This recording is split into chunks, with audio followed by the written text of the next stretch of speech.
ஆதியாகமம் அதிகாரம் 26. ஆபிரகாமின் நாட்களில் உண்டான பஞ்சத்தை அல்லாமல் பின்னும் ஒரு பஞ்சம் தேசத்தில் உண்டாயிற்று. அப்பொழுது ஈசாக்கு பெலிஸ்தருக்கு ராஜாவாகிய அபிமெலேக்கினிடத்தில் கேராருக்கு போனான். கர்த்தர் அவனுக்கு தரிசனமாகி, நீ எகிப்துக்கு போகாமல் நான் உனக்கு சொல்லும் தேசத்திலே குடியிரு. இந்த தேசத்திலே வாசம் பண்ண, நான் உன்னோடே கூட இருந்து உன்னை ஆசீர்வதிப்பேன். நான் உனக்கும் உன் சந்ததிக்கும் இந்த தேசங்கள் யாவையும் தந்து உன் தகப்பனாகிய ஆபிரகாமுக்கு நான் இட்ட ஆணையை நிறைவேற்றுவேன். ஆபிரகாம் என் சொல்லுக்கு கீழ்ப்படிந்து என் விதிகளையும் என் கற்பனைகளையும் என் நியமங்களையும் என் பிரமாணங்களையும் கைக்கொண்டபடியினால் நான் உன் சந்ததியை வானத்தின் நட்சத்திரங்களைப் போல பெருக பண்ணி உன் சந்ததிக்கு இந்த தேசங்கள் யாவையும் தருவேன். உன் சந்ததிக்குள் பூமியிலுள்ள சகல ஜாதிகளும் ஆசீர்வதிக்கப்படும் என்றார். ஈசாக்கு கேராரிலே குடியிருந்தான். அவ்விடத்து மனிதர்கள் அவன் மனைவியை குறித்து விசாரித்தபோது, இவள் என் சகோதரி என்றான். ரெபெக்காள் பார்வைக்கு அழகுள்ளவளானபடியால் அவ்விடத்து மனிதர்கள் அவள் நிமித்தம் தன்னை கொல்லுவார்கள் என்று எண்ணி அவளை தன் மனைவி என்று சொல்ல பயந்தான். அவன் அங்கே நெடுநாள் தங்கியிருக்கையில் பெலிஸ்தருக்கு ராஜாவாகிய அபிமெலேக்கு ஜன்னல் வழியாய் பார்க்கும்போது ஈசாக்கு தன் மனைவியாகிய ரெபெக்காளோடே விளையாடிக் கொண்டிருக்கிறதை கண்டான். அபிமெலேக்கு ஈசாக்கை அழைத்து, அவள் உன் மனைவியாயிருக்கிறாளே, பின்னே ஏன் அவளை உன் சகோதரி என்று சொன்னாய் என்றான். அதற்கு ஈசாக்கு, அவள் நிமித்தம் நான் சாகாதபடிக்கு இப்படி சொன்னேன் என்றான். அதற்கு அபிமெலேக்கு, எங்களிடத்தில் ஏன் இப்படி செய்தாய்? ஜனங்களுக்குள் யாராகிலும் உன் மனைவியோடே சயனிக்கவும் எங்கள் மேல் பழிசுமரவும் நீ இடமுண்டாக்கினாயே என்றான். பின்பு அபிமெலேக்கு, இந்த புருஷனையாகிலும் இவன் மனைவியையாவது தொடுகிறவன் நிச்சயமாய் கொலை செய்யப்படுவான் என்று எல்லா ஜனங்களும் அறியச் சொன்னான். ஈசாக்கு அந்த தேசத்தில் விதை விதைத்தான். கர்த்தர் அவனை ஆசீர்வதித்ததினால் அந்த வருஷத்தில் 100 மடங்கு பலன் அடைந்தான். அவன் ஐசுவரியவானாகி வரவர விருத்தியடைந்து மகா பெரியவனானான். அவனுக்கு ஆட்டுமந்தையும் மாட்டுமந்தையும் அநேக பணிவிடைக்காரரும் இருந்தபடியினாலே பெலிஸ்தர் அவன் பேரில் பொறாமை கொண்டு அவன் தகப்பனாகிய ஆபிரகாமின் நாட்களில் அவனுடைய வேலைக்காரர் வெட்டின துறவுகளையெல்லாம் தூர்த்து மண்ணினால் நிரப்பி போட்டார்கள்.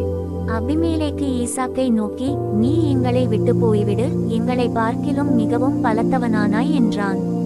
அப்பொழுது ஈசாக்கு அவ்விடம் விட்டு புறப்பட்டு கேராரின் பள்ளத்தாக்கிலே கூடாரம் போட்டு அங்கே குடியிருந்து தன் தகப்பனாகிய ஆபிரகாமின் நாட்களில் வெட்டினவைகளும் ஆபிரகாம் மரித்தபின் பெலிஸ்தர் தூர்த்து போட்டவைகளுமான துறவுகளை மறுபடியும் தோண்டி தன் தகப்பன் அவைகளுக்கு இட்டிருந்த பேர்களின்படியே அவைகளுக்கு பேரிட்டான்.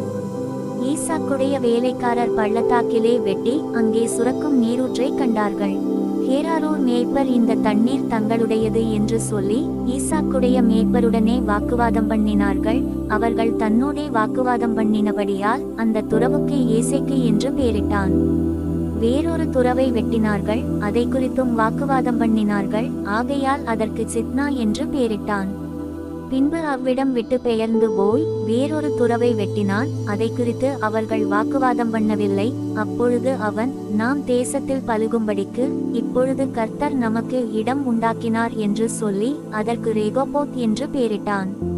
அங்கேயிருந்து பெயர்செபாவுக்கு போனான்.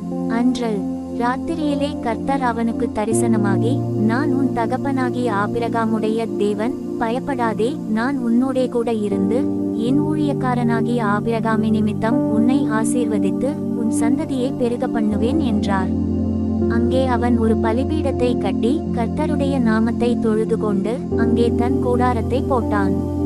அவ்விடத்தில் ஈசாக்கின் வேலைக்காரர் ஒரு துறவை வெட்டினார்கள். அபிமெலேக்கும் அவன் சிநேகிதனாகிய அகுசாத்தும் அவன் சேனாபதியாகிய பிகோலும் கேராரிலிருந்து அவனிடத்துக்கு வந்தார்கள்.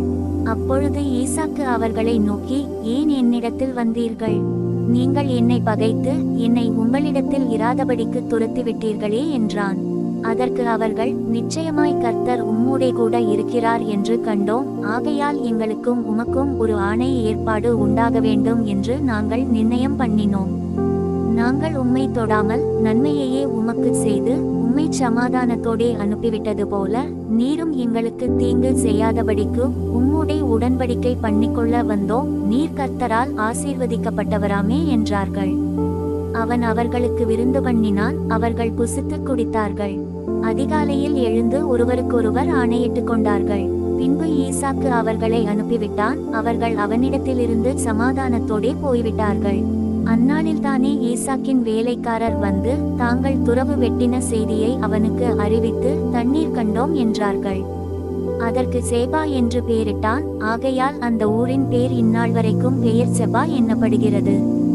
ஏசா 40 வயதானபோது ஏத்தியனான பெயேரியினுடைய குமாரத்தியாகிய யூதீத்தையும் ஏத்தியனான ஏலோனுடைய குமாரத்தியாகிய பஸ்மாத்தையும் விவாகம் பண்ணினான். அவர்கள் ஈசாக்குக்கும் ரெபெக்காளுக்கும் மனநோவாயிருந்தார்கள்.